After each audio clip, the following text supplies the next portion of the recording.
Good morning, everybody, and happy Sunday. My name is Teri Hunter. I'm with very wet hair. Hey, small wildflowers, good morning. Good morning. I'm just going to mess with my hair for a few seconds. I just got out of the shower. I apologize. Okay. Good morning. Good morning. My name is Teri Hunter. I'm an intuitive astrologer, and I'm here today with your weekly Traversing the Transits with Teri. The stars are just full of fire and opinions, and we've got things going on. Mercury is stationing this week. We're going to have a really busy August. I'm working on those monthlies right now. But for the sake of these readings, good morning, Catherine. These readings are based on whole signs Western astrology. So what I'm going to do this morning, if you're new to my channel, is I'm going to talk a little bit about the transits ahead, and then I'm going to do a reading for each sign. It's based on the rising sign as dictating the landscape of the chart, also applicable to your sun and your moon. And if you have if you want to be strict, 4 of the personal planets in any one sign or house for that matter, that's a strong intention that your soul has for this lifetime. So let's talk about the transits, because as I said, I've been working on the monthlies, and there's this background thing going on right now. I feel so, my eyeballs, I'm very, pardon me, I felt a little just scattered this morning. It's very glary in here in my house, so I can't see very well. All right, so couple things. Mercury has entered Virgo. And, we talk about Mercury ruling Virgo and Gemini all the time. And yet this week, it just came into my awareness, like in a bigger way, that Mercury not only rules Virgo, it is exalted in Virgo. So there is this double energy of Mercury being super, super strong in Virgo. So if you have that in your natal chart, that's a big plus for you. It'll also be a real anchoring energy in your chart, Virgo being the sign of service, an earth sign. But Saturn is stationing to go retrograde this week. And as Mercury, did I just say Saturn? I meant to say Mercury. Mercury is stationing to go retrograde this week. And it has gone over this point as it moved into Virgo, where it was at 0 degrees, 1 degree, and it was making a yod. It was the focal point of a transit yod between Pluto quincunxing Mercury and then Neptune quincunxing Mercury. The quincunx to me is like a blind spot. It's like I can feel something haunting me in the background, but I don't know exactly what it is, and I feel a little bit on high alert. I say this because Mercury rules our thoughts, our everyday activities, our speech, the media, Twitter, short bits of information, and we know information is flying all over the place. So now we have this yod from transformational Pluto and Neptune, very spiritual, yet this tendency to want to escape, and it's pointing up at Mercury and how I think. Now, not only is that happening, not in no short order, Venus will be the focal point, and then the sun will be the focal point. And Mercury's retrograding. So Mercury will go over this transit yod 3 times. Now, a yod is what they call the finger of God. It is a strong focus on the apex. And so the first will be Mercury, how I think, how I interact. And if you're, this is going on. Okay, there's so much going on. I really want to emphasize that this energy does not feel like I'm aware of it. I don't know where it's coming from. It feels like it's in the background, and it's making me a little spooky. It's making me feel a little weird. So now, while that's going on, we have Mercury also stationing to go retrograde next Sunday. Next Sunday is also a new moon in Leo, and Venus will enter Virgo in her fall. And I talk about that in the monthlies, and I'm going to talk about it next week. But the reason all this is important is because it feels to me like there are, like the stars are like a symphony this week. So first we have this yod playing in the background, like this subtle beat, right? You don't really, until you turn down all the other the instruments, you can't hear it. Now we have also a square and a half that we are going to feel already now, all the way through August, between Jupiter up in Gemini and Pluto. And this again is like Jupiter's up there in detriment, big philosophical things, referring to moving in new ideologies and exploring diversity. And yet this is within the community. And that square and a half, let me explain how I see that. A square and a half to me feels like another bit of a blind spot, because I can see the box I'm in, but I don't understand the half box, like that it's sitting somewhere tucked underneath. And if you look at the symbol, that's what it looks like. It's called a semi-quadrant. I can't say the word, so I call it a square and a half. This is an indication of some sort of feeling of stubbornness, of something that's been going on for quite some time, and we can feel that box.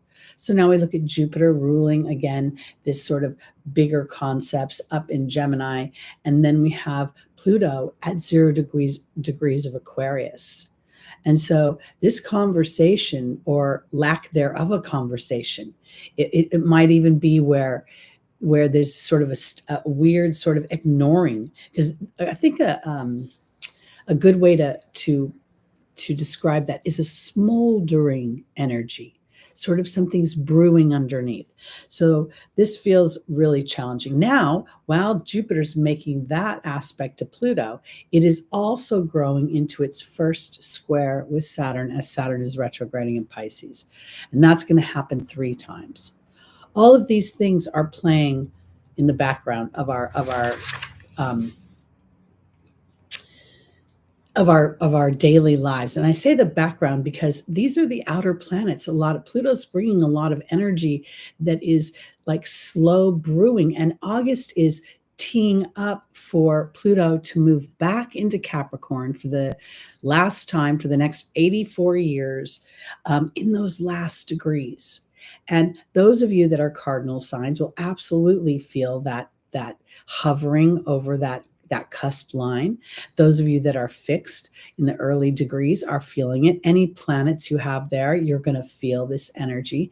And then we get out and we think about, Mercury ruling the media and being in this finger of God, this yod this week being the focus. How will you interact within the media? I found myself in the shower feeling very, sort of this idea of really wanting to foster this Libra energy of balance, like, just really revisiting the idea that, I want to be able to express myself and have differing opinions, but not be turned into an enemy of some kind. And I feel like this energy that's building is polarizing. And it's not just polarizing in what we can see, that's the obvious, it's polarizing in what we can't see. So, Jules, there's going to be 3 apexes. The first one is happening right now. Mercury is at the very top of the yod. So Mercury is the focus right now. Mercury is going to retrograde, but at the same time, Venus is moving into Virgo as Mercury is going to move back out. So they're going to cross over. So there's going to be a real sort of feeling of the 2 planets creating this thoughts of my self-worth, of my personal comfort, of my money. That's going to be a big thing. People are going to be concerned about, Jupiter rules money, the expansion of money. Pluto rules money. They're in that square and a half. Jupiter is in a growing square, which will become conjunct. And let's not forget about Mars. Pardon me. Mars has moved into Gemini, and it is growing in a conjunction which will become exact around the mid of August 14th, I think it is, August 16th, something like that. No, it's the 14th at 16 degrees. So this is really going to see people feeling impassioned, feeling very right, feeling that they're entitled to their opinion. Let's not forget that the shadow side of Jupiter is entitlement. Mr. Know-it-all, Mr. sits on the mountain and can't relate to the little people. And that's what what Jupiter's journey in Gemini is all about is connecting with the everyday aspects of the human existence, the understanding that the human mind is an apparatus that has been fostered on fear. And as it becomes aware of the fostering, it is now in an opportunity for discernment.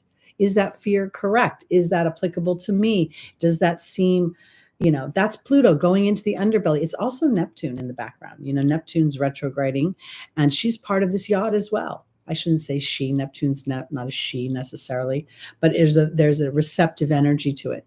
So on some level, when I look at the Neptune portion of this yod, making aspects to Mercury, the human mind, Venus representing the human, in some ways, confidence and self-worth and skills and the things that we like to be proud of. We want to be proud of the work we do. We want people to think we do a good job and applaud us. And this Neptune energy could potentially be erosive. But at the same time, it could be, am I building my life on the spiritual principles that I have, endeavored within this lifetime? And there, I think that the yod presents an opportunity to stand in faith, which is why we call it the finger of God, where we are sort of hanging or focusing on this energy, but there's this unseen, not a strong human material evidence to back it up. So I want to offer this to all of us, because not only is that yod in place, I've been talking about Saturn's sojourn through Pisces for its 2-year journey, last year or so, we have another year to go, is really about establishing a foundation with your team, your heavenly hosts, the divine laws of the universe, and starting to decipher whether what you learn in the material world really resonates with you, or are there other things that you feel are bigger, that you're capable of, or things that are more authentic to you is a better way to put it. When I was looking at, I kind of was looking up, I don't deal with squares and a half very often, so I revisited the definition. And one of the things that hit me was that it has karmic undertones. And I thought, well, Pluto has karmic undertones. Saturn in Pisces right now has karmic undertones, because Pisces rules that house where the soul leaves the physical experience to only come back again and pick up where it left off.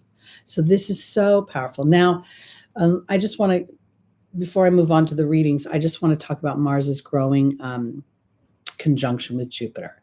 This is, honestly, people, be mindful, because people will be cranky and angry, and the roads could be full of rage, and people could I just think, I have essential oils, and I started putting my diffuser on and putting lavender, and very much being aware of the chaos around me so that I could foster peace within me. I think August is going to be a real, I think it's going to be, I don't even know what to call it. I just want to say it's going to be, we've got a lot of things going on here in the United States. I believe we're going to have the Democratic National Convention. I think that's going to bring up a lot of passion in people. And that's where that Mars and Jupiter conjunction can be very sketchy. And just be mindful in movement, okay? When you are moving this over the next few weeks, if you can, especially if you're mercurial ruled. Because if you're mercurial ruled, and I know I'm talking about Mars and Jupiter being in a conjunction, but if you're mercurial ruled, you move fast, and you may not look where you're going, and you should look where you're going. On your feet, in your car, on your skateboard, at the gym, when you're, working out, just try to slow it down a little bit. That'll be the best way to use this conjunction to pull out the bravery, the heroic energy of Mars. And because again, the expansion energy of Jupiter could really blow things up.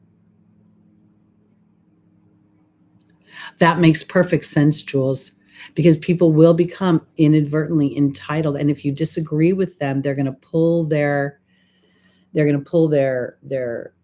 card, like, I know this. What do you know? My name is on the door. Look at that diploma.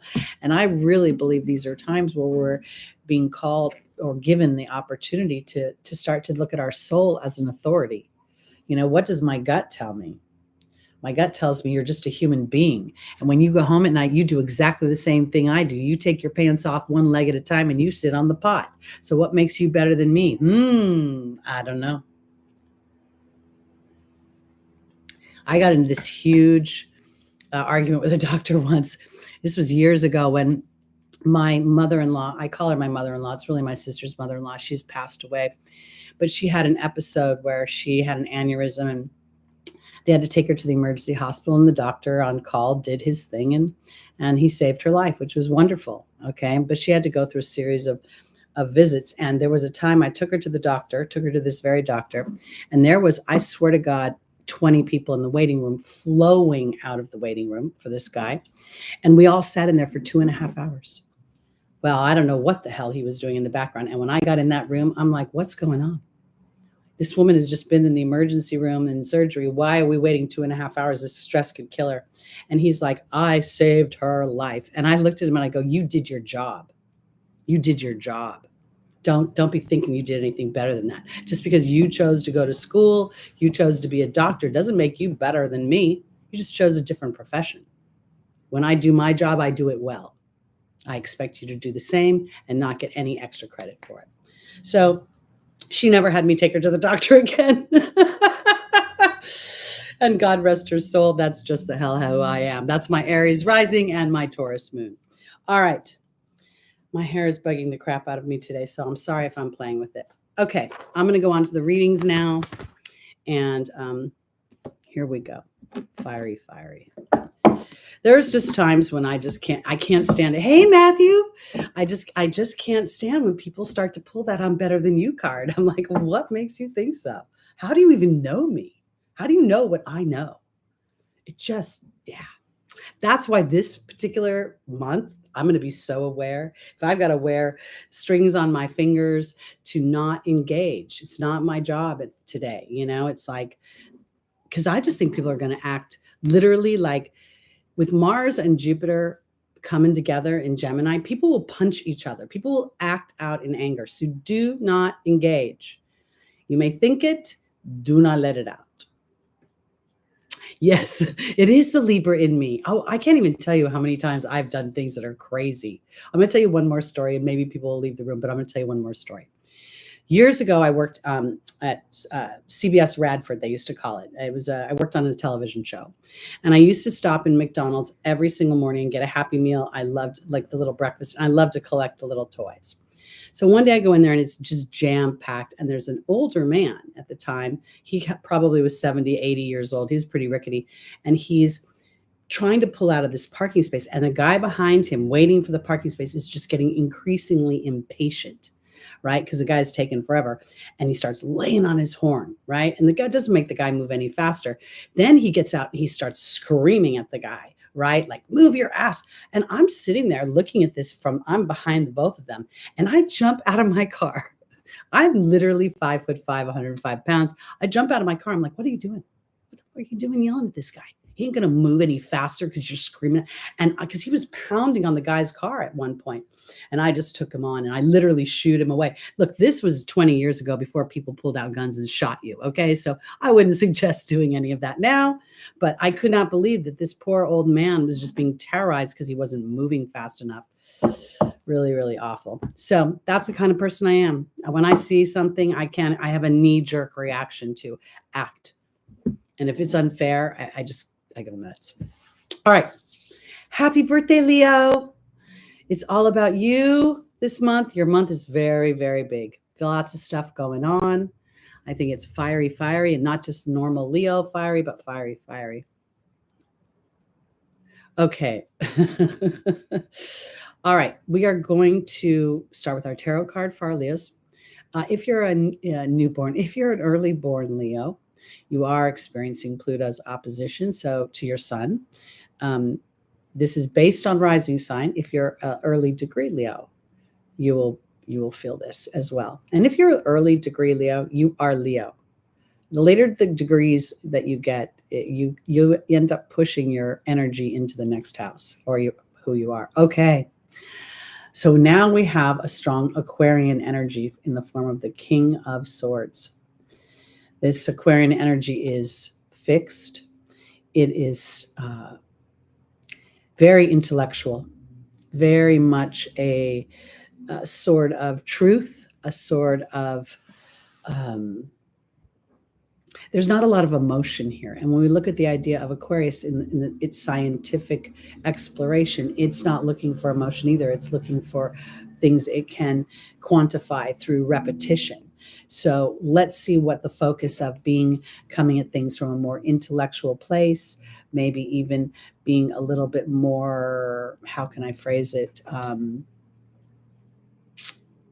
Maybe it's even taking, the sword represents your mind. So it could be taking a bit of leadership with your mind and being less emotional about one thing. I think being 8/8 Leo is like a cool birthday. I just love that number. So you're Matthew, you would be used to being enjoying life. The Leo, the side of life where you could be a performer, you could be a clown, literally, you could be a kid, a comic, you could there could potentially be with Leo, past node or south node, where you didn't take life seriously. Everything was sort of a game. And so in this lifetime, you're stretching for, to see things from a more broad perspective, other people's point of view too. That's right, the Lion's Gate.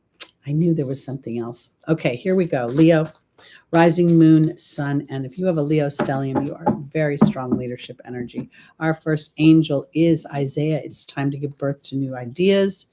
We have, yes, the timing is right, in the form of Isabella. Fiona says that God and the angels are here to help you, and Bridget's asking you to look deeper. Now, these planets that I'm talking about, as I'm talking about Mercury moving out of Leo and back into Virgo, and then it's going to move back into Leo. So there's still action going on inside the first house of Leo,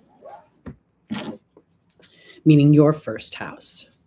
So you're seeing Venus going through there shortly. She'll enter this week, I believe, and Mercury is there now. Mercury is stationed. And again, they're that focal point over to that yod. Okay. Isaiah is being joined by the high priestess.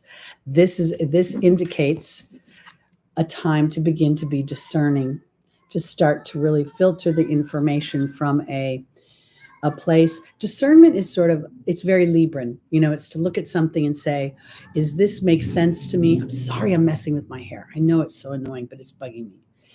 Discernment is like Leo, because Leo is the most fun sign in the zodiac. It rules the zodiac. The sun rules you. I think that this is really about, when I look at discernment, I feel like I'm looking at something that's saying, okay, so there's good news here and there's good news here. There's bad news here and there's bad news here. But which of the two things resonates most with me? And not being necessarily emotional. And sometimes Leo, without realizing it, will play to the audience. Well, the audience would prefer that I make this choice. And the audience could be your family, your loved one, your boss, your coworkers, your community. It could be anything. So here, Isabella is saying, yes, the timing is right for something new.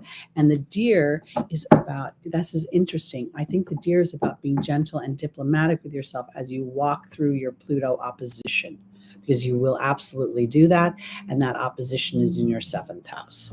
We have Fiona being joined by the Grail Knight, which is bowing down to something that's very sacred to you, something that means something to you, something that you're willing to lay your life down for.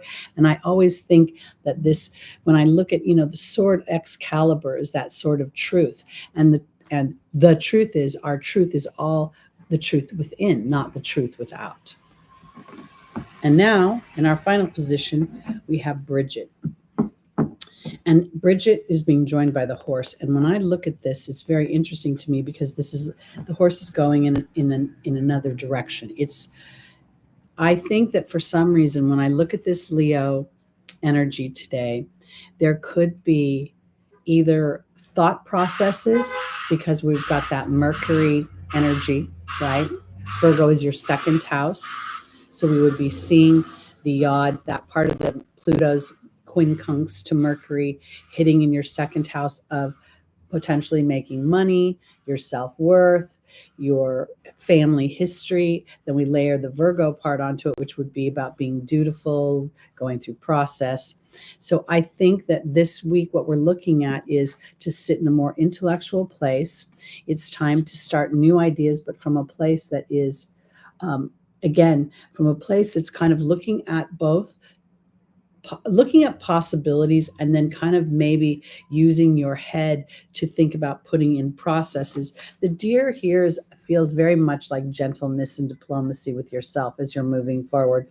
And I guess what I'm trying to say is, if you take it in small steps, Leo, you'll get more comfortable with what's going on as you step further and further into more authentic truth for yourself. So if you're developing something, if you're wanting to in any way conceive something, this is a gestation process that Isaiah is talking about. And here, I really think this Aquarian energy could very much be about somehow expressing your own personal genius. And I want to offer it this way, because genius doesn't mean you have to be smart. It could be anything where you have natural talents and excel, or it's broad.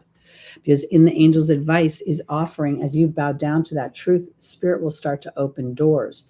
And here I also think that the other side of that yod, that is in those last degrees of Leo and early degrees of Virgo, is creating, look deeper into your connection to spirit, having the horse represent the Sagittarian energy right now and your belief system.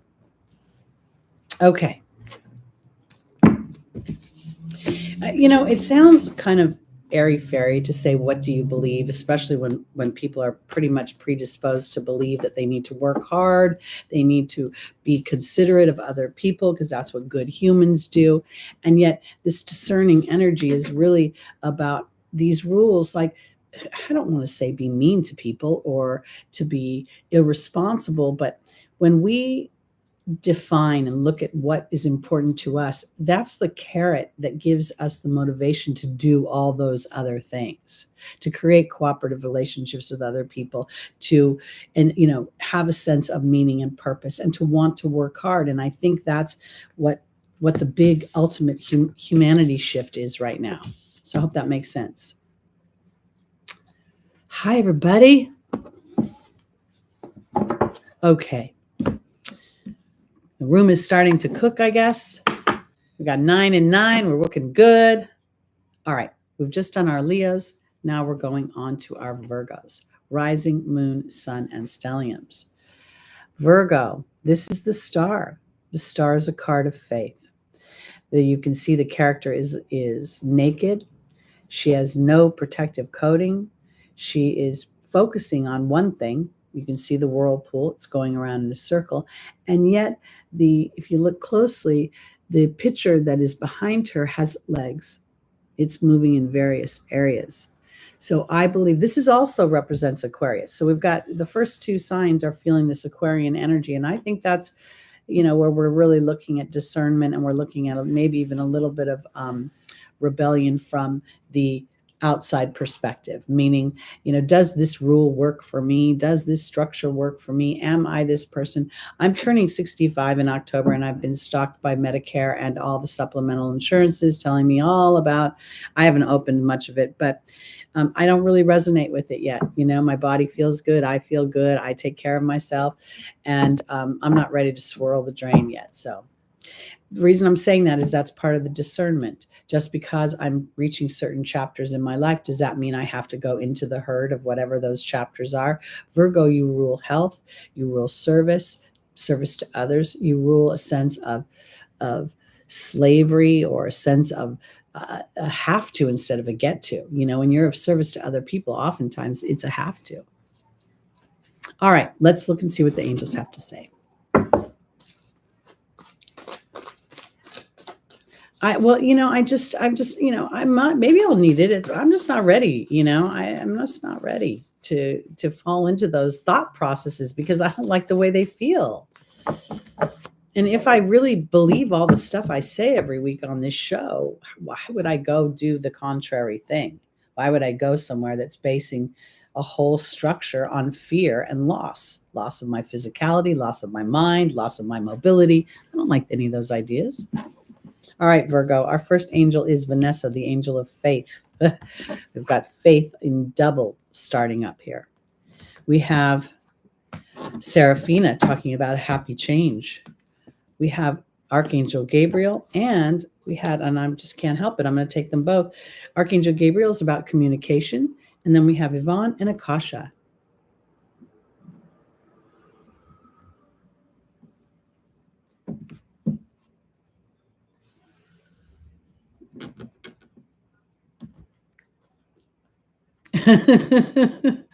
Lucy, you make me laugh. I don't ever pick up the phone. I rarely pick up the phone unless Spirit tells me to, when it's a weird number. All right, here we go. Virgo, rising moon, sun, and stelliums.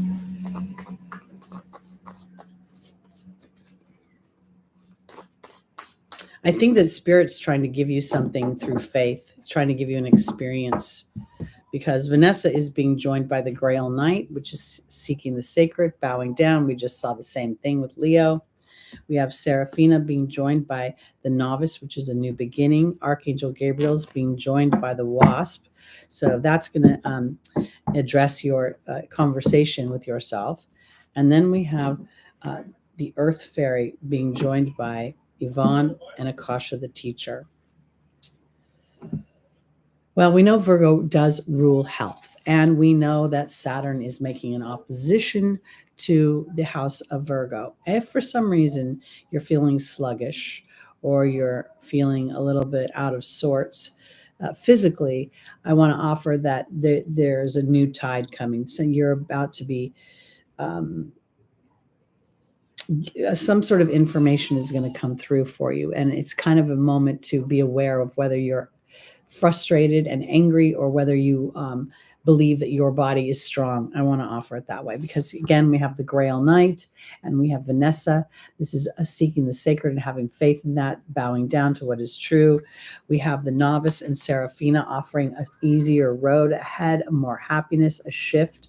And I think that shift is in the way that you've been thinking.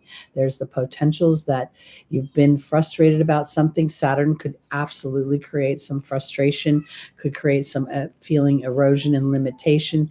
And the focus of that has created more stress. And then we think about the idea of the mind. The house of Virgo rules health, that rules the stress that the mind produces through its everyday activities. So now we have this vulnerability here, this sort of going back to the idea of faith. Virgo going into an energy of, if I can't see it, does it mean it's not happening? If I can't touch it, does it mean it's not real? I think that's what's going on, because Akasha is trying to teach you something. And I don't think it's a lesson to teach you to be mean, as much as it's about anchoring your faith in your divinity, in who you are as a soul, not in something outside of you like God bestowing good things on you, but rather that your soul did sign up for this, because now we're going back to the physical health thing. And I think for some reason with my Virgos, if you've been running yourself ragged, and as Mercury enters your first house and then retrogrades, this could also bring up some old issues, old thoughts, old trepidations or concerns, or it's a very vulnerable time in the media and how we're hearing things, and inflation goes up and up, and we could just start spinning. So this week might feel a little bit like that, and I would just be put on your diffuser, pull out your juicer, take a hot bath with some Epsom salts or some essential oils, whatever makes you feel. And remember that, this too shall pass. That's the way I want to put it. Oh, well, good for you. Small. I have been feeling, I did something, literally this week, I haven't had anything bad in my system. I've been a good girl, didn't have any wine or anything like that. And yet I had some corn chips, not Fritos, but literally tortilla chips with some ceviche. And then I literally paid the price. My leg like went into some sort of, my whole right leg. I can't do corn anymore. Corn hurts Teri. It makes her go inflamed, crazy, and she can't walk. That was not fun this week. All right, on to our Libras. Rising, moon, sun, and stelliums. Oh, I love this.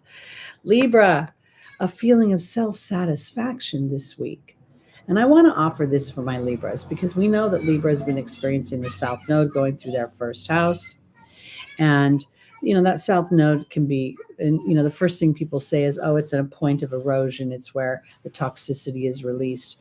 I think in some respects, especially for my Libras that are tend towards real cooperation and partnership, you may feel satisfied by your own behaviors this week. It's almost like you could, that finger of God. And I've talked about the transit yod going into the hitting Mercury. Mercury is going to be around your 11th house, the cusp of your 10th and 11th house, I think, 11th, 12th house. So there could be this feeling of satisfaction for something that you have walked through, and you've walked through it with a bigger picture or a bigger awareness of how you want, thinking about not just the moment, but how it will play out down the line. And this is in a way where you're teeing up something you want versus something worrying about a challenge. Okay, here we go. Libra, rising, moon, sun, and stelliums.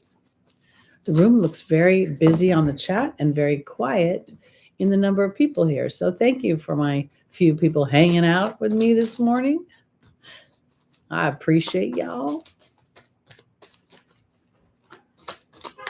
All right, Libra. Our first angel is Yvonne, the angel of vulnerability. Then we have Francesca, the angel of, are you going to focus on negativity? Oceana is asking you to go into your soul's knowing. And then we have Desiree talking about timing. Very interesting. We have the satisfaction card, and then we have these cards that just don't. Let's see if this makes a little more sense. Yvonne is being joined by the spider. Francesca is being joined by the forgiveness card. Oceana is being joined by the cat. And Desiree is being joined by the wrist card. Okay, so this is what's going on for my Libras. This self-satisfaction card, when I've talked about this before, when I look at the cups, there's nothing coming out of the cups. They're all appear to be empty, but yet they're set so neatly. I think this may infer to my Libras that you are satisfied with the first phase of something that you're endeavoring. And that to me feels really good because with the red hat, it could infer that you've conquered something in your mind. That because the red hat infers the base chakra, and yet we're looking at it at the top of the head. So somewhere there could be a marrying of the earthly experience that the base chakra represents, and then the crown chakra, which represents the connection to the divine. And here, I think we have this vulnerability card in the form of Yvonne. I'm willing to be vulnerable. And then I have the spider, which is in my relationship. So I think that this could very much infer that I am working with spirit on an endeavor to create something, and that I'm risking and betting on myself, even though there's no manifestation of its outcome just yet. Because here is Francesca, who's asking us, be sure to pay attention to what you're focusing in on. Because when we focus in on the challenge, we inadvertently focus on lack or potentially what appears to be a hill to climb. Now we have this forgiveness card. I don't really believe in forgiveness. It believes more in like a reconciliation. I can understand the experience and it actually empowers me versus disempowering me. So this is very emotional. This is an emotional feeling that is also emphasized by Oceana. Oceana is a soul's emotional knowing to me. It's not anywhere in the earthly plane. It's somewhere down in, the depths. And here we have the cat. And I really think that this is an opportunity for Libra to emotionally and on a soul's level assert some independence in their actions, because now this is where I'm going. This is a time to sit in satisfaction versus to take action. And then when you've been inspired into the next phase, it will reveal itself, because Desiree is saying timing is not right and there's a bit of a risk in the material world. Oh no, once one phase ends, start the next phase. And oftentimes, what we don't understand is that the universe is moving things around, and what appears to be an ending is really not an ending at all, but a pause. And the things that happen within that pause before they begin again become integral to the outcome we want. I hope that made sense. We tend as humans to want to march forward, right? If there isn't forward motion, there is no motion. And for Libra this week, it could be very much understanding that no motion is very much motion, because the baton is in someone else's hands. And that could be Spirit's hands. It could be Spirit's putting the baton in another human's hands to work on your behalf. Okay, on to our Scorpios. Rising, moon, sun, and stelliums. The Queen of Wands. Very Libran energy.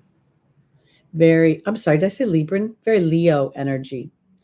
I was trying to read Lucy's comment, talk, and connect all at the same time. I do this all the time. It's not dementia. It just feels like it. This woman is looking to the future. She's a creator. She's full of fire, and yet she's warm. And, when I think about the energy of Leo here,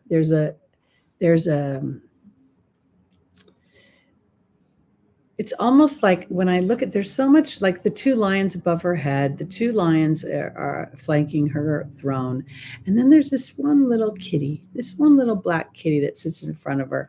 And for my Scorpios, I feel like this is like, yes, be cooperative in all your endeavors. And yet that little black kitty is saying, keep healthy boundaries. I think of it sort of like Halloween, they say, don't cross a black cat's path. And I almost feel like the Queen might be saying, don't cross my black cat's path, especially now that we're talking about Scorpio, because I'm looking to my future. So don't get in my way. Let's see where we're going.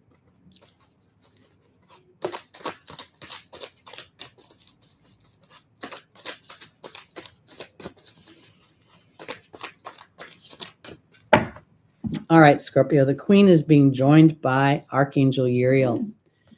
We have Caressa, the end of a life cycle, new happiness begins. We have Serena, the angel of abundance. And then we have Chantal, the angel of romance.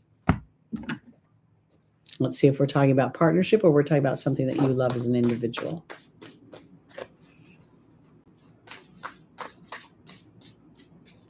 I want to make a note before I move on, because I just looked at this Queen, right? And the Queen is holding a sunflower. When we go to the Sun card, which also represents the energy of Leo, we see that there's a cement wall in the card, and then the sunflowers are growing up over the cement wall. She's got this in her hand. This makes me think as if there is something that has been blocking her, and now she has worked with it, and it now works for her. Very interesting. Okay, Archangel Uriel is being joined by the Focus card. Caressa's being joined by the owl. Serena's being joined by the cow.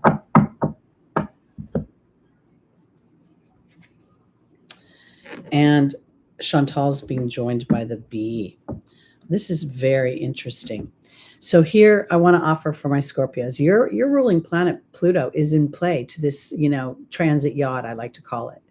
And it is really and it's also making an aspect to Jupiter, really kind of bringing up this, I feel like it's a haunting feeling. Okay. It feels like a feeling of something that has repressed me, something that has potentially a psychological imprint that has held me back, whether I don't know what it is. It doesn't feel like I can identify it. And maybe you can't identify it because it's a shade of something you've already worked on and you thought you flattened it. But once something hits us, it pretty much leaves its mark and can be stoked. So now we see that this Focus card on frustration. Now, for my Scorpios, you are a fixed sign and you are a powerful sign, and you're known to brood and you're known to be intense. So I think that this to me is looking beyond what's going on, having a sense of individuality and healthy boundaries, and then to see if your anger or frustration or the lack of movement has been blocking you, because oftentimes that nothing's moving, nothing's moving ends up becoming the very thing that brings no movement, because the owl is talking about deception and wisdom. It's talking about two sides to one coin. So sometimes when things don't appear to be moving, let's just say like you were selling a house, Scorpio, and you're like, oh my God, I want to sell the house. I want to sell the house. It's not selling, and you get one offer and you just take it, right? It's not the money you want, but you take it anyway. What if you'd waited? What if you risked and you waited? You would actually bet you could potentially get something better. That's what I think. Caressa represents the end of a chapter and the beginning of new happiness. And I think that goes back to the Queen looking ahead, looking beyond, and keeping healthy boundaries for the things that she wants, and to start to focus in on how things work for me rather than how they may inadvertently pull me under, because the angels are offering you abundance. They're offering you more. This is a very powerful combination in the angel's advice.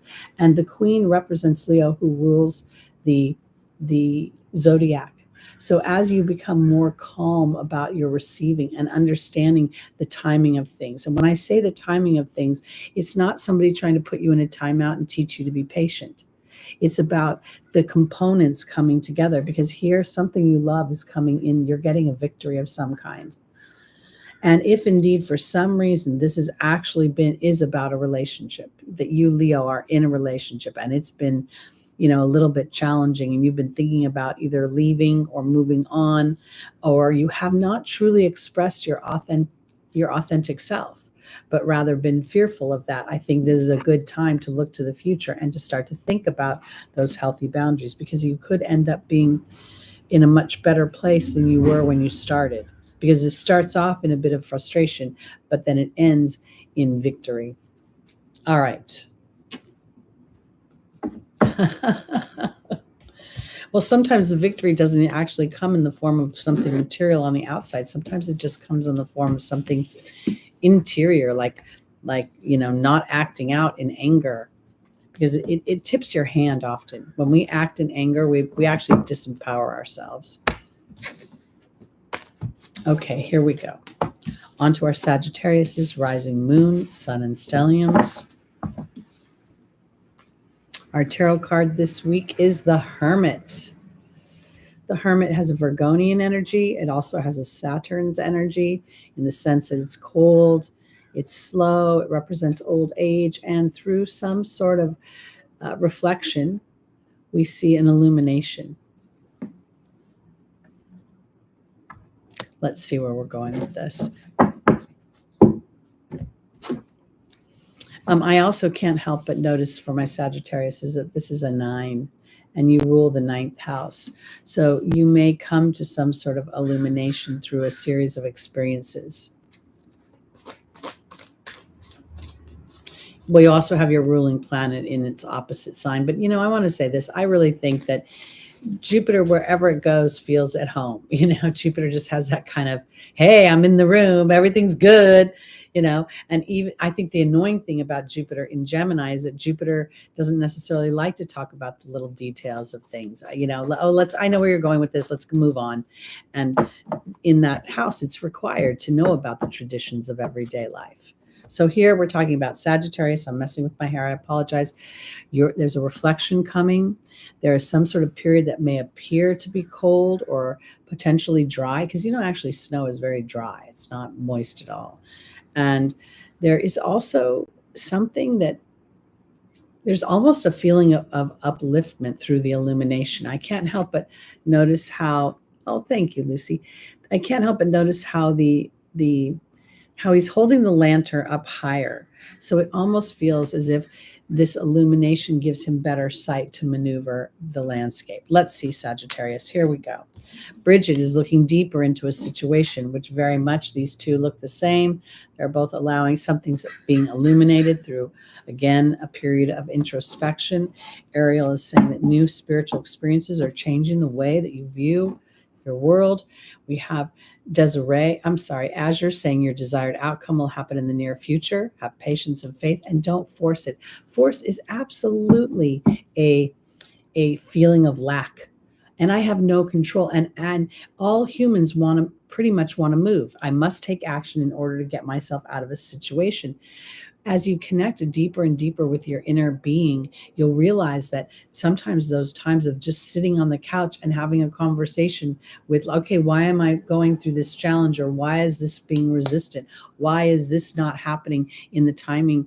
I get that so much in readings where people go, when? And then I go, you're all worked up and you're too focused on that it hasn't happened. No, I'm standing in faith. I'm good. I'm like, well, then the when is not an issue. Okay, you're flying high right now as the final position with Aurora, and you're going to excel, and that will inspire others. So somewhere through your inspiration, through your reflection, you're going to be inspiring. Let's see where we're going. Bridget is being joined by the Fear card. Ariel's being joined by the Restriction card, which goes back to the Hermit. Azure's being joined by the Letting Go card, which is my card of letting go of fear. And then we have the Goblin. Okay, this is very interesting. So for my Sagittariuses, I think that this week there might be an illumination that you're having about some old habits. We talked earlier about how Mercury is the focal point of this transit yacht. Mercury is how I think, how I speak, how I teach. And when I say teach, I teach other people about me by the way I think and by the way I speak.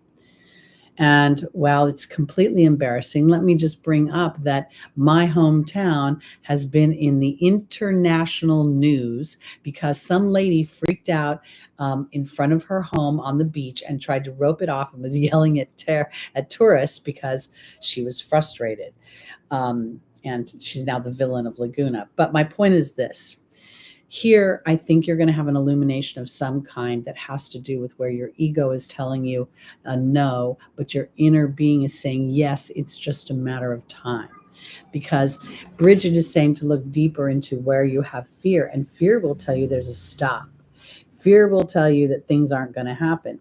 And the Hermit is actually trying to enlighten in the way that's very different from that. The Hermit is trying to say things may have cooled down, but that doesn't mean things aren't happening. Now we have this Restriction card, which goes back to the Hermit, goes back to the idea that something is slow. And yet there's this experience with spirit, literally, that changes your mind. You're starting to think, oh my God, okay, I may think I'm doing this by myself because I'm in this human body, but I can't possibly be. And then we have in the Angel's Advice, the letting go of fear. You guys in the room right now have known me long enough to know this is the song from Frozen. It's funny how some distance makes everything look small, and the fears that once controlled me can't get to me at all. And there's Azure telling your desired outcome will happen in the near future. You don't have to force anything. And then we look and we see almost identical poses from Azure and Aurora as you take off flight in some way. And that flight very much feels like it's where you stop edging out God. The human ego tells you you're not good enough. The human ego tells you have to work hard. The human ego says you have to be the most beautiful. The human ego says that your days of vitality on this earth are numbered. None of that is true. And the environment that we're all living in on the world stage feels very volatile. And so that can all come into play. But through this period of pause, I think Spirit is going to give an experience to you or an illumination to you that will recalibrate your trust and your faith within yourself. All right, here we go. On to our Capricorns, rising moon, sun, and stelliums.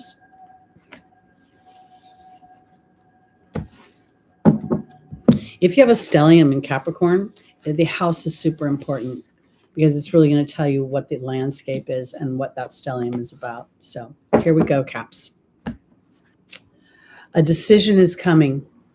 The Two of Swords has a Libran energy to it.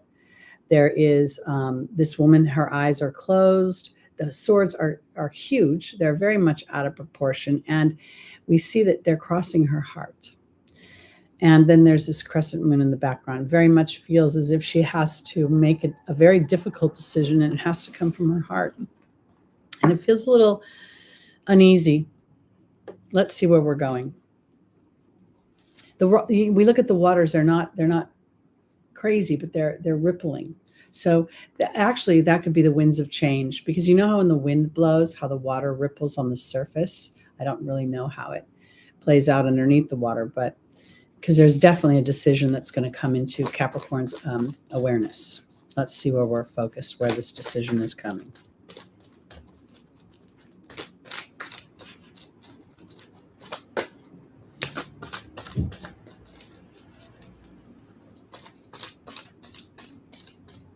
I love Placidus now. I really only use the whole sign because it's too hard to explain in Placidus. But if you guys know your charts, I was just working with somebody, 26-degree Leo rising. That put Virgo the majority of the first house. Really powerful. I'm a 26-degree Aries rising, and while I'm very strong Aries, my South Node is there, I'm very Taurus. Okay, Capricorn, here we go. Patience is our first angel. The second is Maya, the angel of education. We have Azure again in the same place. And then we have Archangel Uriel. Now we know that Pluto is moving back into the last degrees of Capricorn. Again, this is going to square or oppose the cardinal signs, oppose Cancer, square Aries and Libra. So any planets you have at those late degrees will be influenced by that energy. But again, this is not the first time. This is the last time. So there's an opportunity to really garnish some wisdom here, and to base your decision off of what you have garnished, or what you have experienced, or what you have intended. You know, when Pluto moves through your first house, it's rewriting that house of self. It's first excavating all of those dark, toxic energies that don't work, and then recalibrating them.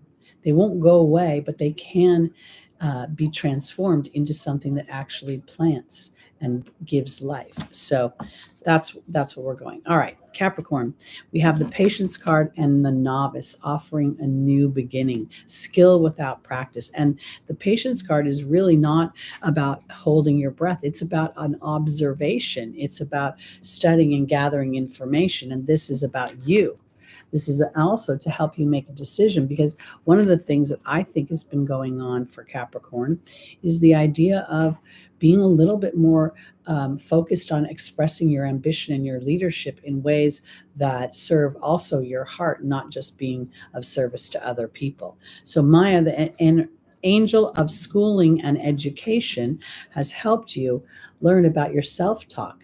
Not just the communication you have with others. Yes, that's also important. But at this time, this decision is all about you. This woman is not interacting with anyone. She is not contemplating with anyone. She's trying to get down to her heart. That's why I think we see the crescent moon, because it's not full. It's not exactly a new moon where we would see the darkest phase of the night. Now I can't help but think of those quincunxes, and the idea that Mercury is making this focal point this week of this yod. And so this could really be bringing into focus, how do I think? And am I focused in on more of the responsibility, the worry, the trepidation, the challenging dynamics of Capricorn? Now we have Azure being joined by the deer, and then we have Archangel Uriel being joined by the wind fairy. All right, so this is definitely a week where Capricorn could potentially be going back and forth in between an old version of yourself and a new version of yourself. We know Mercury is going retrograde this week. It's stationing at like 3 and 4 degrees. It's just going to move very slowly before it moves. Let me skip this little, I can skip those ads now during the broadcast. Okay, Azure's in the Angel's advice. This is literally about being gentle and diplomatic with yourself, as the process of transformation is never rooted in its awareness. It's rooted in its repetition. So the awareness fosters the repetition, which fosters the rootedness. Because here you can become very aware of your thoughts going back and forth between being frustrated, being angry, being potentially, when we think of the 10th house of Capricorn, when we think of the sign of Capricorn, we think of ambition and leadership and restriction and rules and government. And while that word seems a little big today in considering the environment, it could very well be part of what you're experiencing is the landscape of the world or your community or the things happening around you. That's another mercurial dynamic, is giving you the feeling that things feel a little unsteady. And the unsteadiness can be balanced through your willingness to then go back and foster your thought process, even though it wiggles back and forth between where you've been and, these new ideas that you've been experiencing through Pluto. Pluto's this, to me, Pluto reveals that psychological imprint that's the criminal in our mind. The one that says no, the one that says you're not good enough, you'll never be good enough. Everybody else is better. And I really think there's a bit of an illumination coming with that this week. My goodness, somebody's dog is going crazy right now. I'm sure you can't hear it. My dog, of course, is ignoring the whole thing because he's been trained. Okay, here we go. On to our Aquarius's rising, moon, sun, and stellium. You did hear it? Wow, can you hear it? Wow, yeah, it's really going off. All right, Aquarius. Oof, this is not an easy energy. This guy won the war, but he's not winning anybody's respect. This guy is, if you look at his face, he's got a bit of a, he's smirky. He's a little bit, he's not a good winner. And this is a card where if you use one word, the word is contempt. He has disarmed his opponent, but did he win anything? And I think this goes right back to Pluto's square and a half to Jupiter.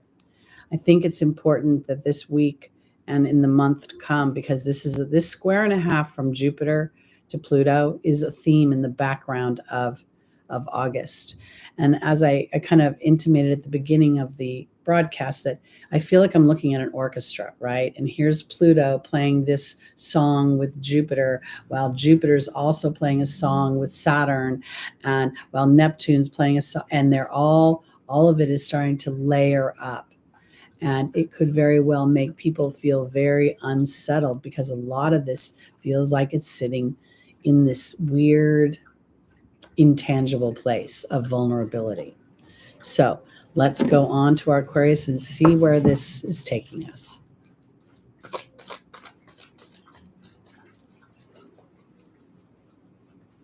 I know it's really very much that do you want to be right or do you want to be happy type of season. I swear.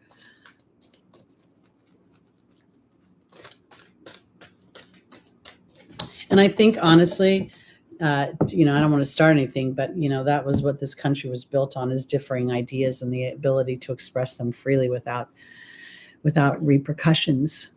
And we're definitely not allowing for that anymore. Okay, so here we go. Aquarius, reach for the stars with your dreams and desires and do not compromise. Well, that's exactly what you are. You represent the stars. We have Opal, you are a child of God. You're being cared for. Vanessa is about faith. I wonder if you have contempt about something. And then there's Archangel Raphael offering a healing through an epiphany of some kind. All right, here we go. Astera is being joined by the movement card. Opal's being joined by the fear card. Vanessa is being joined by the communications card, and Archangel Raphael is being joined by the love card.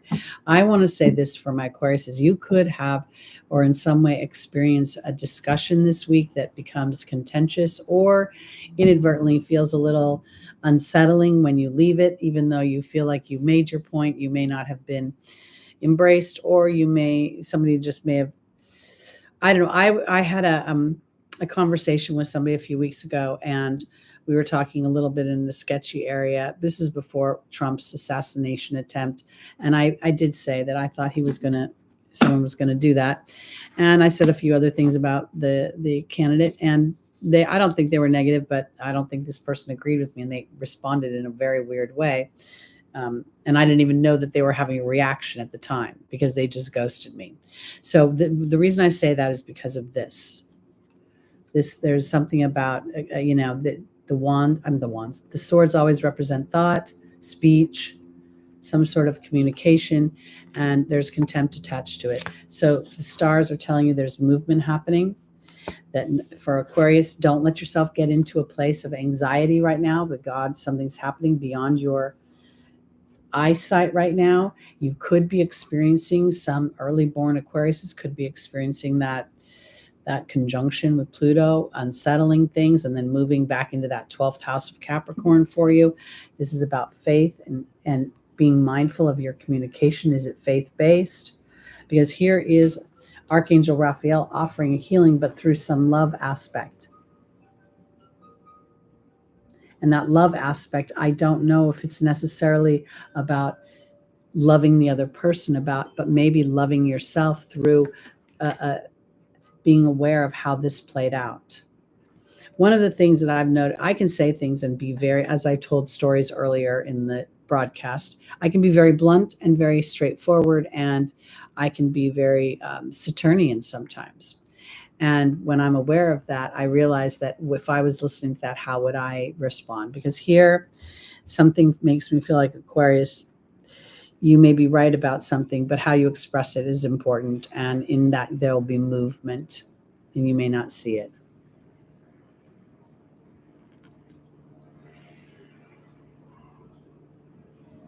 I think that's totally it, Lucy Rose. And I think that's the whole point of this human experience, is to be fabulously flawed, to understand that we're not here to be perfect. We're not really here to measure up to anybody else's story of who we should be. And yet at the same time, the contrary part is that we want people to applaud who we are. We want all those things. Hey, Mickey, good to see you in the room. Welcome, welcome.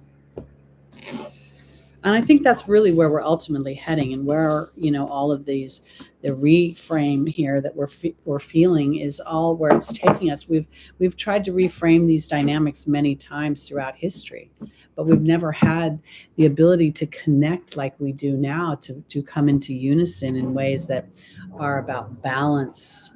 It's not about one being right and one being wrong. It's about how both serve each other. Okay, on to our Pisces. Well, this is an interesting energy. The Tower. The Tower is a card that represents the unexpected. Many tarot card people think this is Mars. I don't at all. I think it's Uranus. Uranus rules lightning. It rules rebellion. It knocks the crown off of its throne, and there's a new regime in town. And I think this could also infer, because Pisces is so warm and Pisces is so compassionate, that there could be something in your life that has been cold or has been unfeeling, and it's time to blow the top off of that nonsense. Now, we know that the Pisces energy is not only experiencing its ruling planet Neptune in retrograde right now at the very last degrees, the anaretic degree, the 29th degree. 29 reduces down to an 11. That's a powerful thing to pay attention to, because the mind, again, starts to dictate the experience we're having, not only because it becomes a magnet for our experiences, drawing them in, but it's also how we perceive them. And it's how two siblings can have the same parents, and one feels loved and one doesn't. And it's just so interesting. All right, here we go. For our Pisces, what unexpected things could happen this week? So many things. Pisces moon at 8 degrees, transformational 8 degrees. Something good. Can you hear the wind chime?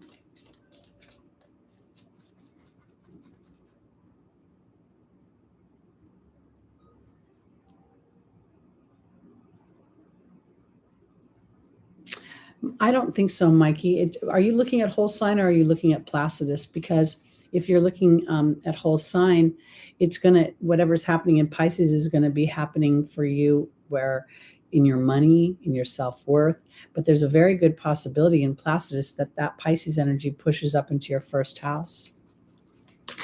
Didn't hear the wind chime? It's super subtle. If you look at it in Placidus, you may end up finding out that that second house has more power in your first house than you realize. Really depends on your rising sign degree. Okay, here we go. Pisces. Our first angel is Serena. Ooh, something unexpected with potentially money.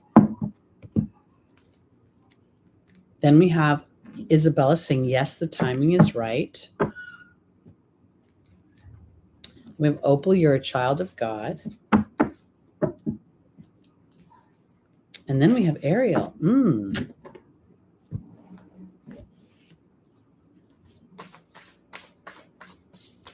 on your midheaven, huh? Your moon on your midheaven. That's really powerful. That's why everyone in this group loves you, Small Wildflowers, because that's your public eye and you're the mom of this group. Oh, you do have a late degree rising, so that will make your second house really powerful for you, which is really part of your first house. I'm a 26 degree Aries rising, so most of my first house is actually Taurus. And a wee bit of Gemini, I think. I'd have to look again. All right, Serena, Pisces is being joined by the healing energy of the serpent. We have Isabella being joined by the communications card. We have Opal being joined by the Queen. Oh my goodness, money, money, money. Maybe you should open your envelope. Not that there's that much money in it, but anyway. Okay. Serena is the angel of abundance, and there is this shedding of a skin, this healing, this knowledge. And I love Serena because you guys, I've been teasing for such a long time about me playing the lottery and the scratchers and all of this. And here this is exactly what I look at, is how is my vibration with money? Am I serene about the reception of financial well-being, or am I worried? Somewhere, I think you're going to revolutionize yourself in regards to feeling serene about something, being more able to receive it, Pisces, than maybe you have in the past. Maybe on some level you've been focused outward on other things, but here Isabella is saying the timing is right. And then there's this communications card, and I think that's where you start standing in that serenity. Oh, everything's working out for me. Sometimes as I'm falling asleep, my mind starts to get really busy with bullshit, pardon my language, and welcome, Sunny. And then I go, oh, I don't want to start thinking about that now. I don't need to work myself up. So I say to myself, everything's always working out for me. Everything's always working out for me. Everything's always working out for me. And so I want to offer that to my Pisces, because angels are saying that everything's working out for you. Something's coming. Something is coming to you, and it's abundance of some kind. And I want to offer this too, because I really believe that if I would actually kind of go out on a limb and say that if you could only look at one aspect in your astrology chart, just one, I would look at my moon. Because my moon is how I process emotions, and how I process emotions is how I manifest. So I think there's something old is being broken up for you. I think that you're starting to adapt a more serene point of view, as if the universe is providing for you. I think that keep up the good work in your communications. I think that the Queen is offering even more. It's like you're standing in more authority of your divinity, your connection to spirit, knowing that you are a child of God, of the universe. And now this is echoed further through Ariel's experiences by saying, you know what, everything's working out for me. All the money I need is always supplied for me. And there's literally the angel of abundance. I'm sorry, the cow, maybe it's not an angel. This is the angel. This is the cow. But the cow literally represents that nourishment, that feeling that there's plenty of food on the table and there's plenty of money in the bank for the rent. So I think for my Pisces, and I want to kind of say this too, Saturn's going through your first house.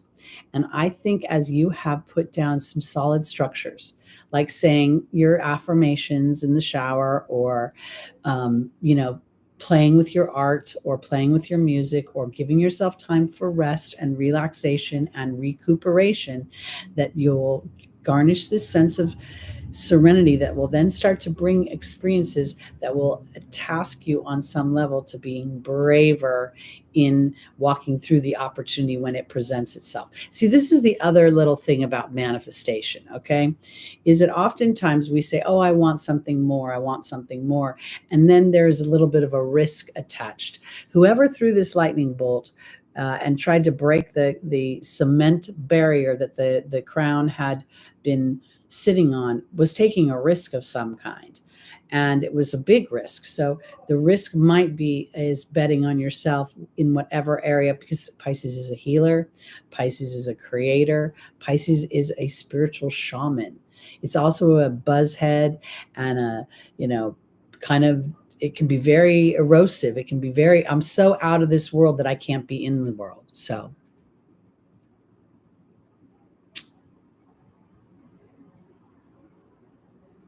just keep thinking, CC Pups, that your income is going to come up to match your new home. And the home is your sanctuary.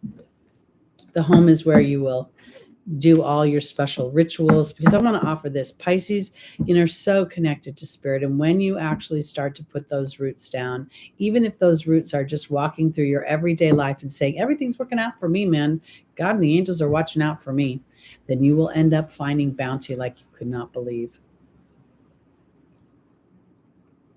It's, there's nerves. I'll get it. But you're meant to be nervous, because it's not fun if you're not nervous. That's the fear part that is exhilarating. But it's also the part where you stay tucked the closest to your inner knowing. I do that all the time. When I stick my neck out, and I've got my neck stretched really far right now, and there are people that have no idea what Teri's planning in the background, but they have been banditos. They have been bad. They have wronged me. And in such they did criminal behaviors, and I ain't taking no flack. So while I have to be quiet and have my nerves and my inner voice say, you've taken up a cause that's right, we're behind you, I don't have any physical, well, I have a little physical evidence, but right now I'm in a big unknown gray spot. All right, on to our Aries, rising, moon, sun, and stelliums. The Empress, and I just got my confirmation that I'm getting everything I receive.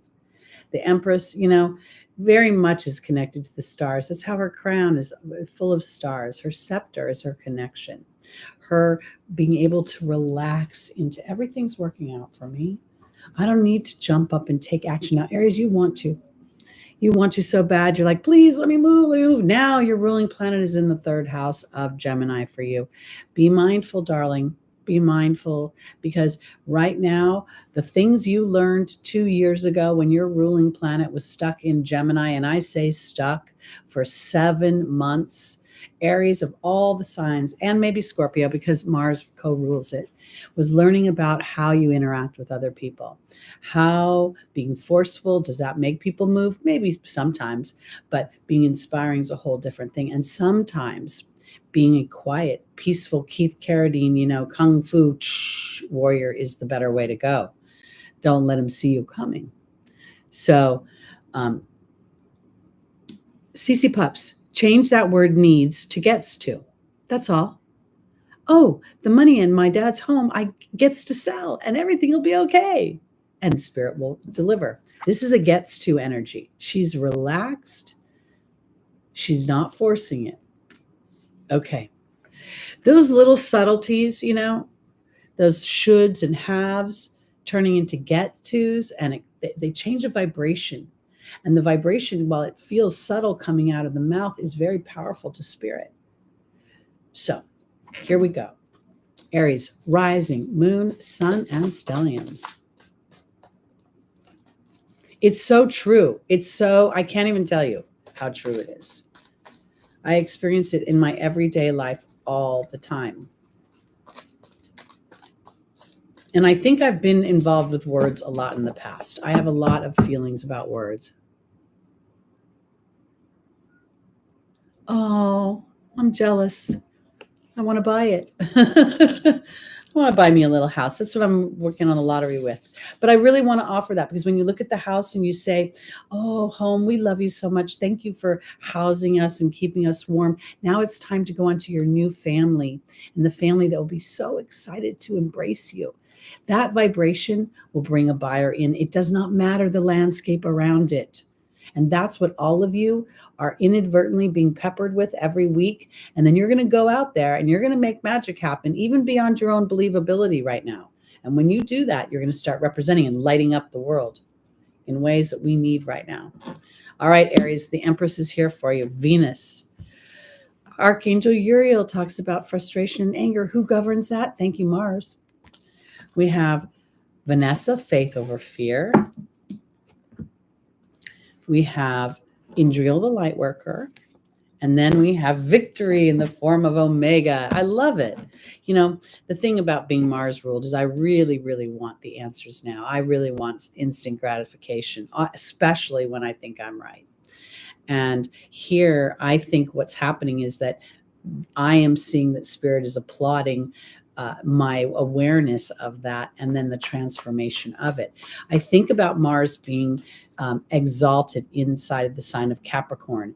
And there it's like, it's kind of funny, because when you listen to astrologers talk about Saturn and Mars in aspect, you know, Mars wants to move, Saturn wants to slow down. Yes, all of that's true, but we're talking about Saturn representing the teacher, Yoda, and we're looking at Mars representing Luke Skywalker. And here we're seeing an energy that's coming up where Spirit is, I think, applauding you. So let's look and see. Archangel Uriel is being joined by the restriction card. Vanessa's being joined by the love card. I just got chills everywhere. The horse is joining Indriel, and the Lady of the Lake is joining. This is so good, and it's good for me too, because I got to tell you, I think that you are learning, you are conquering your anger and your frustration. You are aware of it. You'll always carry it. It's so important. You don't ever want to dumb down that fire inside of you. But I want to offer this. I think, now this is where it gets really powerful. As Mars moves through your third house, it becomes tighter and tighter in conjunction with Jupiter. Many people will lose their minds and act out like I'm entitled to act this way. But those of us that have been standing in awareness will understand that we no longer need to be frustrated and angry. This is a human experience. And now I'm going to do my best to act in love. And love is a vibration that allows other people to sometimes be an a-hole. You know, it isn't about accepting their a-holeness, but it is about walking away from it and not taking it on. Because here is walking away. Literally, I feel like the angels are saying they're proud of my Mars ruled people for having the awareness to be standing as a brave warrior and knowing when to run out and give it to Spirit. I'm sorry, it's not for me right now. I don't need to take physical action, because now we see victory in the form of this self-respect, of this war between wanting to take action, knowing there's something bigger happening. There is we don't really, I think the universe is always giving us evidence of it being available and working for us. I don't know if we're always paying attention. To me right now, I feel like with the North Node, with Chiron going through Aries, there is a strong polarity, because not everybody's taking advantage of it, but those that are really understanding their individuality. They're understanding their Mars energy. They're reaching for that, stretching for that. And in doing so, they're understanding where the anger may be right, but will you be happy? And you may be frustrated because things don't appear to be moving, or people don't appear to be signing up for what you have to sell. But that doesn't mean that it isn't happening, because now we see this great opportunity for a redo, for a recalibration, for a 2.0 version. And that's having the enlightenment and the wherewithal to know how to interact. Sometimes the walking away isn't a literal walking away. It's like, all right, Spirit, this is the baton's in your hand with this one. Because this victory feels like this. I want to go back to the idea that Mars spent 7 months in Gemini learning all about how he communicates. and how what's enrolling and what is not. And here I feel like I'm practicing it for the second time, but this time now there's Jupiter involved. And Jupiter is tasking me to be aware of my ideologies and my beliefs and to represent them versus to using them in convenient ways. Oh, I'll be accepting of all people and the diversity of thought when it suits me. But if someone disagrees with you, how do you do it then? I love buying a house. I'm going to buy my house. My house is on its way. My house is being prepared as we speak. That's what you do with those little things. Because a house and a yard. I literally, when I was going to bed last night, I was picturing the house that I'm going to get. It sort of feels like a craftsman house. It's all one story. I walk up, there's a few steps. I walk in, the living room is right here. Then we can see the kitchen, and then you go down the hallway, and there's a bathroom, and then there's a bedroom, and there's an ensuite. I had the whole thing mapped out in my head last night. That's what you want to do. You want to picture it. And as you picture it, it starts to bring this joyous feeling. And that joyous feeling becomes like a symphony for the universe, and they start moving things around. And the next thing you know, magic happens and an opportunity shows up. And that's where you have to say, will I walk through it or won't I? All right, on to our Taurus, rising, moon, sun, and stelliums. The Four of Swords. This is very much a card of rest. You've been through the war, the battles, and now it's time to just relax and turn it over to spirit. We have Uranus transiting through your first house. Uranus is making aspects to Pluto. It will make squares to, I think it might be making a square to Venus right now, but definitely it'll be making squares as it experiences Mercury's retrograde. So let's see where we're going with this, Taurus. Woo. Five house stellium, you know, 5 planet stellium. In one house, I'm assuming. Oh, CC Pups, I love that. That's what I want. I think craftsmen are so cute. And I don't want it to be too big. It can't be more than like 1,000, 1,200 square feet. That would be too big for me. I like a little cocoon. Okay. For my Tauruses, our first angel is Seraphina, the angel of happy families. Then we have Mystique saying to keep charging ahead. We have Akasha, spiritual teacher. And then we have Layla. All right, so this is all about rest, to commune with God and the angels, about your desires. Okay, let's look and see. Seraphina is being joined by the spider. Mystique is being joined by the stag. Akasha is being joined by the raven, and Layla's being joined by the fire fairy. For my Tauruses, I really want to offer this. You know, Tauruses, I'm a 9-degree Taurus moon. So there you go. We're in alignment, you meet Lucy. We'd have a great meal together. For my Tauruses, I think this is a time when you can no longer, plow the fields. The day is over. It's time to go back to the stall, to replenish, to feed, and to rest before you go down and start working in the fields again. Because now this is Seraphina talks about a happy change. And then this spider talks about, it's a partnership. That fly goes into the web doesn't really give it up. And it's a lifelong relationship, not a long life for the fly, but, a lifelong relationship. I want to offer this. I feel like the rest and the relaxation is actually going into not meditation, but into a sense of calm and quiet peace about whatever you want to happen is starting to come into fruition. It's starting to, if you think about it as Taurus first house, and then Jupiter's transiting your second house, very much could change your everyday activity. We've got this Mystique and the stag, so it's standing in leadership for keeping yourself emotionally aligned, not physically, emotionally, because you're learning something about timing. And I think that part of that is to understand that, yes, you plant the seeds, but the seeds have to germinate, and then they have to root, and then they have to break through that soil, that top ground. That sometimes is not easy before it actually starts to show I'm losing my voice.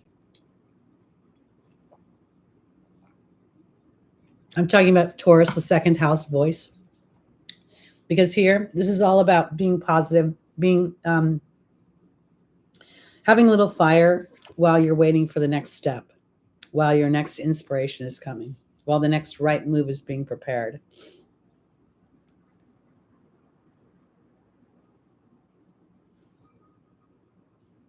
I also want to offer this. When I look at this spread for Taurus, I think that it's a continuation of keeping yourself aligned mentally. Just because I can't see something, it doesn't mean it's not happening.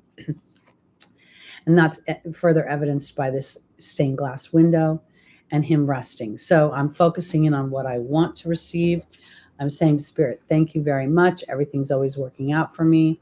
And I also want to offer this because as a strong Taurus energy myself with my moon there, sometimes I wonder if my ego and my need to be right is superseding the truth.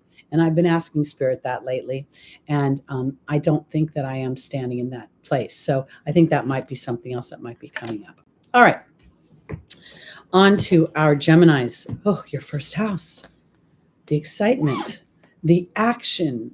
No wonder, Small, you might be feeling that Gemini energy because Mars is getting closer and closer to Jupiter. So it's going to expand that wanting to move. Okay. Gemini. Okay. Here we go. This card is a little bit challenging. I'm not going to lie. Because these people are really stuck in their stuff. Okay. They're just looking at what their problem is. There's a sense of feeling a never ending journey of challenges and, feelings of being off balance. And yet if you look at it, it's like, especially the guy on the crutches, he's following this woman who can't even look up enough to see the church that offers some respite. And he, rather than following you saying, hey, let's go in, he follows her. So for my Geminis, there may be this feeling of that there's an answer coming, but you can't see it yet. Or there's a respite coming. There's a relief is coming, but you can't see it yet. I also think that when I look at his feet, he's got this yellow bandage and he's got a blue bandage. He's standing on the yellow bandage, but the blue bandage foot is up. And I see the power chakra. I see the throat chakra. I see that most of his tunic is blue with yellow arms. So there's a communication thing going on. And yet he has this red cap. So he's very aware and been talking about his aches and his pains. And she's just on a headwind. She can't even see past the headwind. Whoop. Here we go.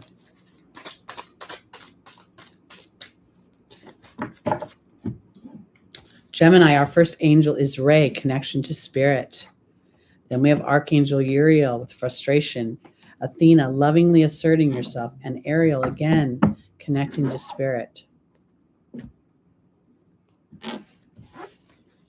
I think this Jupiter-Mars transit is very, very polarizing because used with awareness can be really amazing, but I actually think most people will not be using it with awareness. And given, the recent developments over the last 3 weeks or so in our, world, especially our United States political world, people could be just over the top. So mindful. And again, we're talking Gemini. Mercury is at the focal point of this yod. So Ray is being joined by the Wasp. Archangel Uriel is being joined by the Fire Fairy. Athena is being joined by the Letting Go card. And Ariel is being joined by the Stag. I really think that there could potentially be stuff that fluffs up. And I want to offer this too because, this could feel like an assault on yourself on some level. You could feel like, you've worked hard. There's so many things. Jupiter represents branding, publishing, marketing, writing. It rules religious beliefs. It rules the Supreme Court. It rules these big ideologies. So there could potentially be things that inflame this week. This ray is asking you to be really mindful of your meditation time, to use that as a way of countering anything that brings up frustration or anger. And Mercury also rules our kids. It rules the youth. It rules, so be mindful. I was walking down the street yesterday and a bunch of young boys, teenagers in a car start trying to have a conversation with me. And I'm sure they were mocking me. I'm an old lady walking down the street. I don't care how cool I think I look. And so just don't engage, because here's more anger and frustration. Here's more creative action and optimism. Something's shifting for you. But I think this transit in this coming month is going to be a little bit challenging, because it's not easy to have the planet that rules anger inflamed, And so here, this letting go card and Athena lovingly asserting yourself is, I want to reframe this. What if Gemini has an opportunity to address the situation, but this time from a more aware place? Aware. When you had Mars transiting through your first house for 7 months between 2022 and 2023, and this is the first time Mars is back in that space, you have a real opportunity to experience Mars's evolution. Because here comes leadership through what you've experienced, through your connection to spirit, and through being brave through some old dynamics. So while you have this card that is literally saying, will you focus on the issue or will you focus on what is being offered to you? Because through your connection to spirit, you can neutralize some of these old experiences that have brought frustration and anger and have brought a sense of imbalance.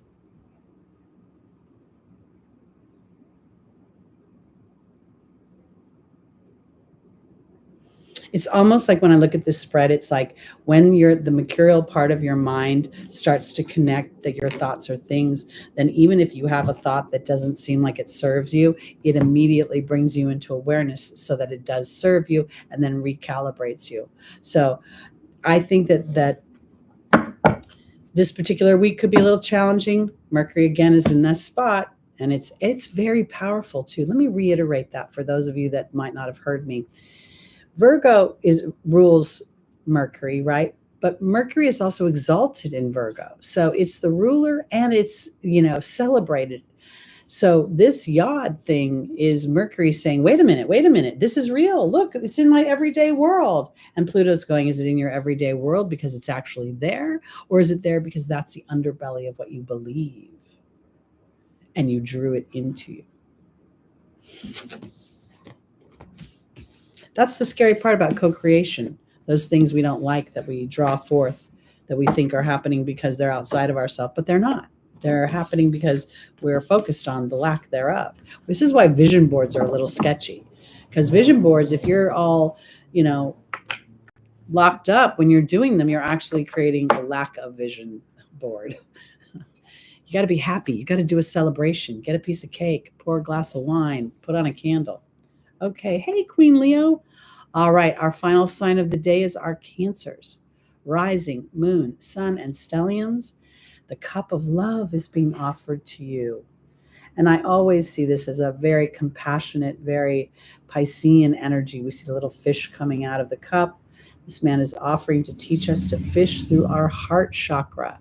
Now we know that Cancer, especially our late-born Cancers, are experiencing the opposition as Pluto is about to, in a month on September 1st, Pluto will move back into Capricorn. So it's hanging out at that 0 degree of Aquarius in retrograde, giving us an opportunity to revisit and to recycle on some level where we want the future to go, our express an independent thought, and where that Capricorn energy inadvertently tethers us. Now, if we think about that Capricorn energy as your 7th house of partnerships, and Aquarius is going to be your 8th house. So you're being offered an opportunity to revisit the power and control others have over you through their physical resources. Let's see what's being offered to you, because this feels very from God. Sort of feels like Spirit is offering me something. I don't remember from week to week the cards that come up. I don't even remember a few hours after. I think it's because I don't really retain the information. I'm trying to be mindful of the chat. I'm listening to spirit, and then I'm here trying to focus. So I don't really remember the themes, but I definitely feel there are themes. Okay, for our Cancers, our first angel is Opal. You are a child of God. We have Isabella saying, yes, the timing is right. We have Archangel Michael looking for courage to make those life changes. And we see Shanti, the angel of peace and tranquility. Exactly. And I think that this is a time when the universe is ready to deliver. It's like everything's in the pike. All we need to do is just open the little chute and let it flow. I did something a little kooky this last week. I bought an on-the-counter dishwasher. My whole life, I've lived in little apartments. Even when I was a young kid, we weren't very financially well off.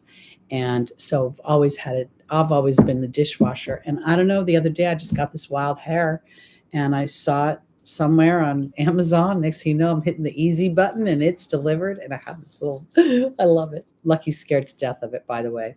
He's now figured out how to go back under the bed. Okay, Opal is being joined by the restriction card. So maybe you're not seeing, Cancer, that God has something to offer you. Isabella is saying, yes, the timing is right for an emotional release of some kind. Archangel Michael is being joined by Merlin, offering balance and justice. And then we have the Earth Fairy offering a sense of peace within your physical environment. Okay, I want to offer this because Cancer is this type of sign that very much takes care of others. We forget that it represents healing the self, nurturing of the self. It represents your patriotism to your home, where the land of origin, where you were raised. I want to offer, this is God offering you a cup of bounty in many ways, the knowledge of how to keep your cup full and overflowing, because the fish will feed and the cup will hydrate. And here I feel like maybe my Cancers have restricted their connection to spirit. They're a little stuck in the earth plane right now. And now, yes, the timing is right to allow your mind to clean up. This is the frog represents the cleaning of a house, and the house is the mind in the human experience. It's not literally cleaning your house that you live in. So the timing is right to look at where you've restricted your connection to spirit and feeling safe, that you are a child of God, and there's a reason why you're here. I have had, since before COVID, I think about right around when COVID hit, I started having issues with my mouth. I have Saturn transits going on right now, and they came in the form of 2 abscesses.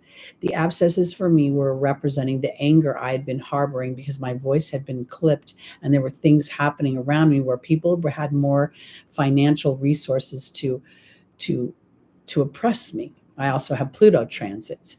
And then as I became aware of them and my connection to spirit, I started to take care of my physical body, not by going to the doctor, but by rather looking at what spirit was leading me to help clean my body out, which was also cleaning my mind out, which is course correcting me and making me understand in a physical way that my connection to spirit was the safest place I could be. And that connection and the focus in on that bounty that was coming to me, whether it be in the form of money, the form of resources, the form of support, that was what was starting to happen, because Archangel Michael is asking my Cancers to start to look at things that are as if they're coming into place, not that they're falling apart, and to have the courage to trust that. Cancer is the crab, it crawls side to side, cares about everyone else but itself, and can inadvertently have that feeling of insecurity. Who's going to take care of me? And this is where spirit is offering you a physical experience of peace and tranquility, a physical experience that you literally have been inadvertently restricting your connection to spirit. I know it sounds crazy, and I I've said this many times, but when I'm really like, when I get a lot of astrology charts, I don't use a program. I do them all myself. I take weeks and weeks. I dream about the clients. But my point is this, during that time, I end up kind of having my one-on-ones get quieter because my focus is moving over here on the charts. My understanding of how my focus goes helps me relax so that when I'm like, okay, I've worked on the chart, now I need some appointments to pay the rent. And then the next thing you know, Spirit goes, okay. And then they start filling me appointments. So me noticing how that works has actually calmed me down. I've found so many I didn't have to have emergency surgery. You know what I found out from my app? A couple things. Coconut pulling pulls all the bacteria. I didn't have to have any surgeries. I didn't have to have any root canals. And I've cured one, and the second one is almost, it's like this far from being done. The coconut oil, plus I use activated charcoal. I wear a night guard and I put the charcoal in my mouth before I go to sleep. I look like Frankenstein, and it pulls all the dark stuff out, and it's been cleaning. The combination's been fabulous for my mouth, and it's been whitening my teeth, even though you can't tell. Anyway, my hair is traumatizing me today, so I thank all of you who put up with me today and my playing with my hair. Okay, so this is it for today. Good to see you, DJ. Good to see so many familiar faces every week. I want to tell you guys I love you so much. Honestly, I do. I appreciate your time, your attention, your energy in the room. And together we're going to make it through these times. We're going to thrive. We're going to excel. We're going to light up, and we're going to show people the possibilities as we use our discernment. Okay, Mikey, we'll see you soon. Have a great week. Catherine, you too. Jules, good.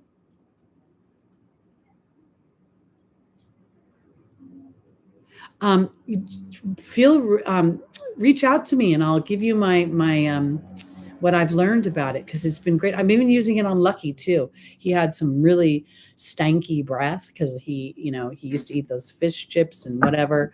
But I put charcoal in his mouth, and he actually likes it. He'll lick the bowl with the charcoal. And then I've been putting a little coconut oil on his one tooth's got a little nasty at the top of it. And it's been getting cleaner and cleaner and cleaner. And his breath has been getting better and better.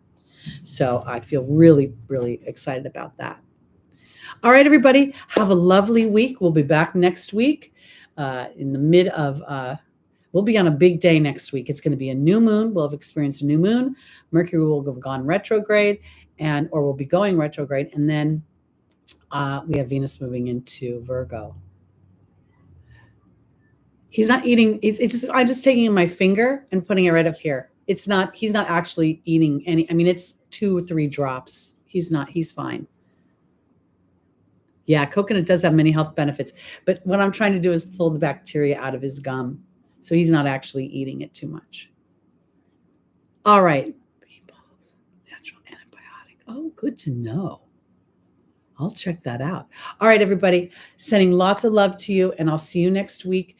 Small Wildflowers, I will text you when the envelope arrives, because I've been waiting for you to open your envelope. And we'll talk next week, everybody. Have a good week. Sending lots of love to you.